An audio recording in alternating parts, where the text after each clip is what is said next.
ओम नमो भगवते वासुदेवाय।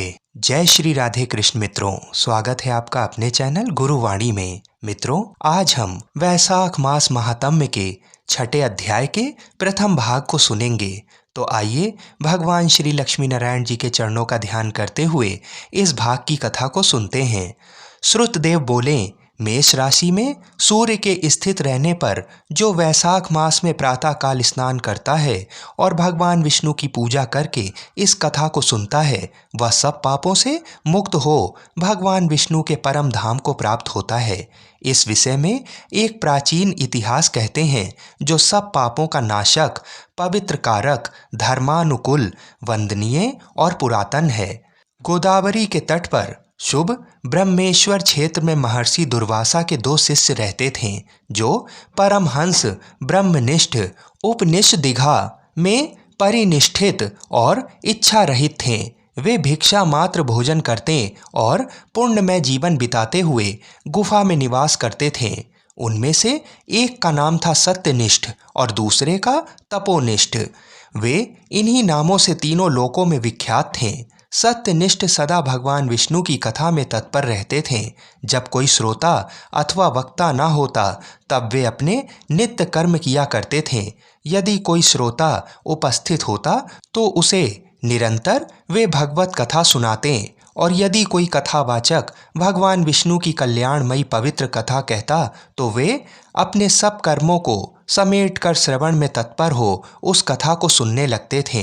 वे अत्यंत दूर के तीर्थों और देव मंदिरों को छोड़कर तथा कथा विरोधी कर्मों का परित्याग करके भगवान की दिव्य कथा सुनते और श्रोताओं को स्वयं भी सुनाते थे। कथा समाप्त होने पर सत्यनिष्ठ अपना शेष कार्य पूरा करते थे। कथा सुनने वाले पुरुष को जन्म मृत्यु में संसार बंधन की प्राप्ति नहीं होती, उसके अंतःकरण की शुद्धि होती है। भगवान विष्णु में जो अनुराग की कमी है, वह दूर हो जाती है और उनके प्रति गाढ़ अनुराग होता है। साथ ही साधु पुरुषों के प्रति सौहार्द बढ़ता है। रजोगुण रहित गुणातीत परमात्मा शीघ्र ही हृदय में स्थित हो जाते हैं। श्रवण से ज्ञान पाकर मनुष्य भगवत चिंतन में समर्थ होता है। श्रवण, ध्यान और मनन ये वेदों में अनेक प्रकार से बताया गया है। जहाँ भगवान विष्णु की कथा न होती है और जहाँ साधु पुरुष न रहते हों, वह स्थान साक्षात गंगा तट ही क्यों ना हो, निसंदेह त्याग देने योग्य है। जिस देश में तुलसी नहीं है अथवा भगवान विष्णु का मंदिर नहीं है, ऐसा स्थान निवास करने योग्य नहीं है। ये निश्चय करके मुनिवर सत्यनिष्ठ सदा भगवान विष्णु की कथा और चिंतन में संलग्न रहते थे। दुर्वासा का दूसरा शिष्य तपोनिष्ठ दुराग्रह पूर्वक कर्म में तत्पर रहता था। वह भगवान की कथा छोड़कर अपना कर्म पूरा करने के लिए इधर उधर हट जाता था।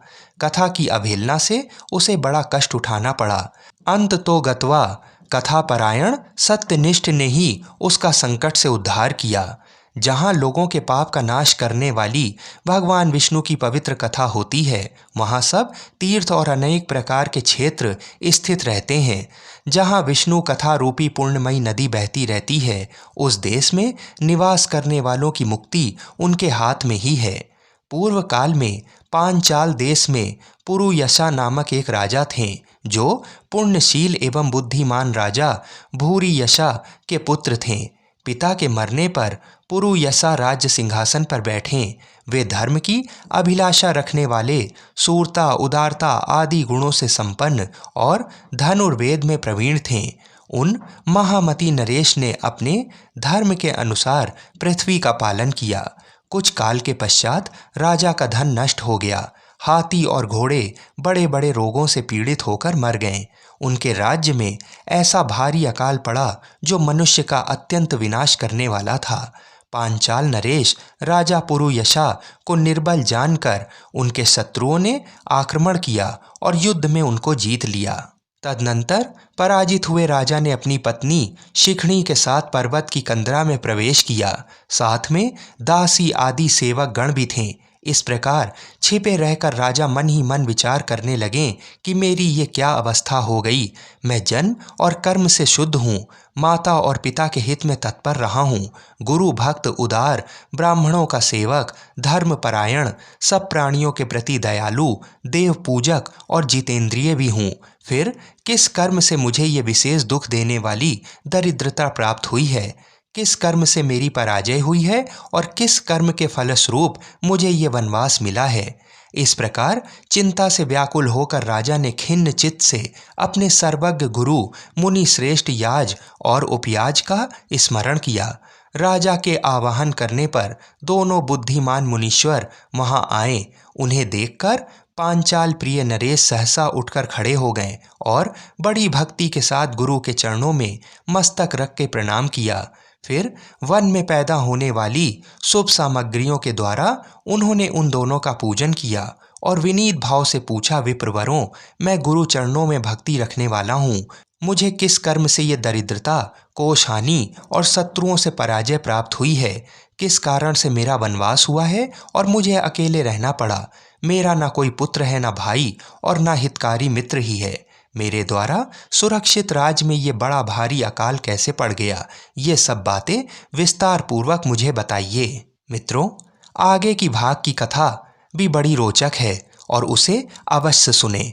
आगे की कथा हम आपको अगले भाग में सुनाएंगे। कृपा करके हमारे चैनल को सब्सक्राइब भी अवश्य करें। बोलिए श्री राधे कृष्ण भगवान की जय।